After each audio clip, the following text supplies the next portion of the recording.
Ew, tapping in real quick for this quick pick. And this one's for the main event. Diego versus Gene.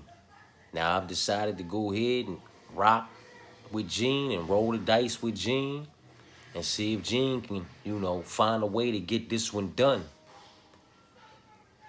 Gene being the favorite, does make sense. Minus 285 to plus 235. Not so much so, in my personal opinion.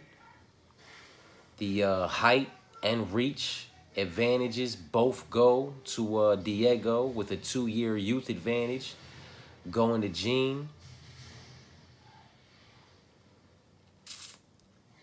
This is a tough one if we're being honest, man.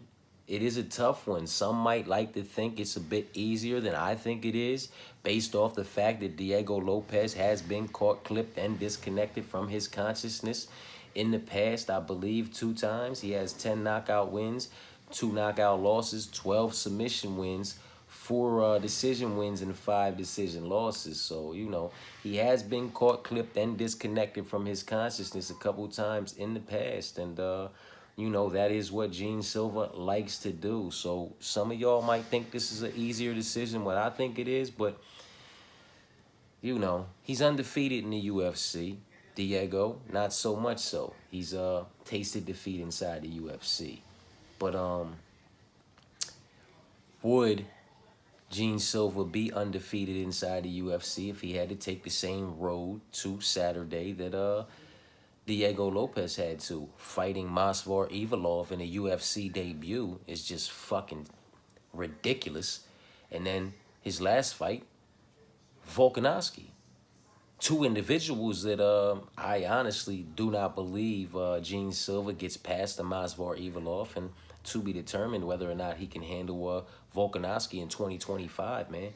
But these are 2 individuals that Diego lost to since being in the UFC, but also 2 individuals that Diego had to fight. I would like to say that his road to Saturday has been a bit harder, having to fight Masvar Ivalov, then Gavin Tucker, Pat Ciappatini, Sadiq Youssef, Dan Ige, Brian Ortega, and then Alexander Volkanovski, while on the other side, Gene Silva, he had to fight the likes of Weston Wilson, Charles Jourdain, Drew Dober, Melsik Bazadarian, or however you say his name, and his biggest fight was Bryce Mitchell.